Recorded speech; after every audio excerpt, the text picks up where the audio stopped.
Issue Boy and Guru in the house, back with another bang on video. Well, ladies and gentlemen, I've got burning news for you guys. So if you're an Arsenal fan, you're in for a treat right now, because Arsenal have been offered Mauro Icardi in a swap deal with Pierre-Emerick Aubameyang. Well, the 27-year-old Argentinian striker, whose wife Wanda Nara is also his agent, plays for Paris Saint-Germain, who's on loan from Inter.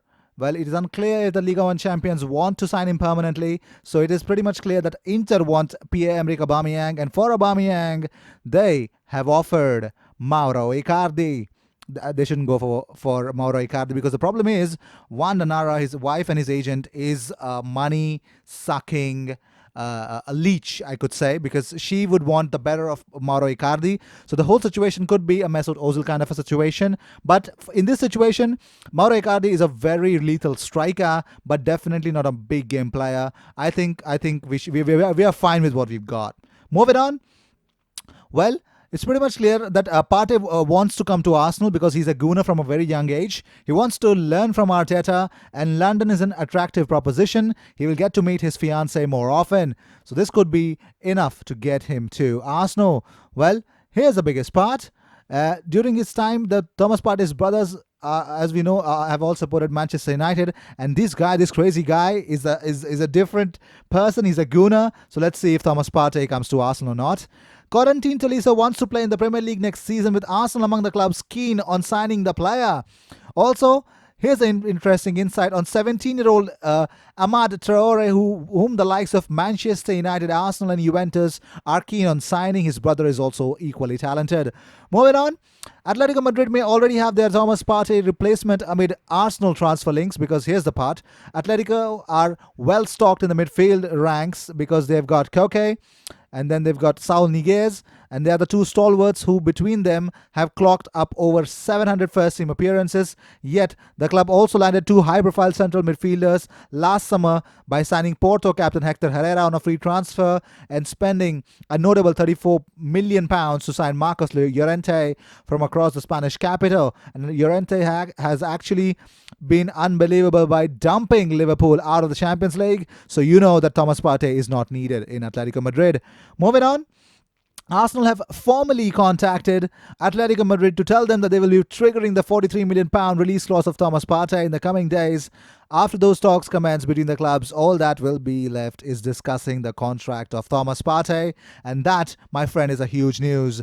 Moving on, Inter and Napoli have also spoken to the player, and that is Levan Kurzawa, although it seems that the option that the players likes the most is that of Arsenal, because he's a Barcelona target, but is close to Arsenal and also to Inter Milan. Let's see what things will turn out, because Arsenal's objective in the next transfer market is to spend as little as possible on transfers. So they will try to find a market opportunities in the form of free agents and get players in swap deals. Kurzawa is an option that fits these parameters. Let's see. Completely agree. But moving on. 19-year-old AFC Eskilstuna midfielder Ishmet Lushaku says, Arsenal had been looking at me for a while and offered me an invitation to play and train with the team. 3 days before I went, Arteta contracted coronavirus. Arsenal are still in contact with my agent. And that is huge news, because Arsenal are definitely going to be a wonder club for youngsters. Moving on. Well, the EFL will tell clubs in the third and fourth tiers next week that there is no possibility of playing any more matches this season. Also, Olivier Dowden, Culture Secretary, says that if we can get a plan that works, I would like us to go ahead. It would be good for the nation. And he says that I'm really hopeful that we can get this up and running, and that is huge. Moving on, Arsenal are keen to sign Dani Ceballos permanently or bring him back to the club on another season-long loan following his performances this term. And he has been quite promising this season. Moving on, Football Talent Scout made a list of top 50 teenagers in the world football. In the top 10, there are 3 Arsenal youngsters. Bukayo Saka, Gabriel Martinelli and William Saliba have broken into the top 10. Unbelievable. Moving on. Well, here's the biggest news that you guys are actually would be wanting, because Premier League will resist scrapping VAR despite FIFA giving clearance to do so. FIFA does not want VAR, but still Premier League will resist the scrapping of it. Moving on, Arsenal are unwilling to budge on their €17 million valuation of Henrik Mkhitaryan. Also, the constant rumors that link Partey with Arsenal. Dean Jones says, keep an eye on this one. Somehow Arsenal aim to make Partey's signing happen. and that is unbelievable. That is really beautiful. For me, it's really, really, it's insane. Moving on.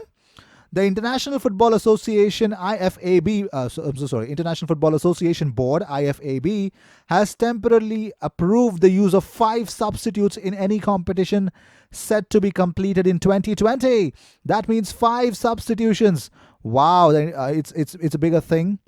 I will try to explain that to you guys, because I'll tell you first the Mkhitaryan situation. It's an interesting situation. Paulo Fonseca wants Mkhitaryan to stay. Mkhitaryan himself wants to stay. They've been outspoken about this. Plays into Arsenal hands in terms of price, which could explain Raiola's denial yesterday.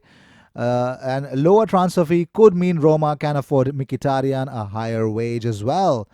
Well, according to reports, Arsenal are set to finalize a move for 19-year-old Norwegian winger George Lewis after he impressed Mikel Arteta on a 2-week trial. I think getting these youngsters is a really, really interesting prospect for me, because I would really like to, know about it. But moving on. Well, let's talk about in detail how IFAB has confirmed the teams will use 5 substitutes during matches. He says, to reduce disruption to the match, each team will have a maximum of 3 opportunities to make substitutions during the game. Substitutions may also be made at halftime. If both teams make a substitution at the same time, this will count as one of the 3 opportunities for each team.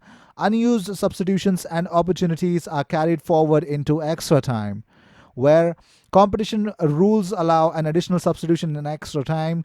Teams will each have 1 additional substitution opportunity. Substitutions may also be made before the start of extra time and at halftime in extra time. The use of return substitutes is not an option for senior competitions. Well, I hope you got whatever the information that you were seeking. So, these were the news of the day. I hope you enjoyed whatever came your way. All the views and news and everything about Arsenal comes on this platform. So please subscribe to this channel, because we are very close to reach 4,000 subscribers. Please help me reach 4,000 subscribers as soon as possible. I will see you in my next video. Until then, cheers, and don't forget to subscribe.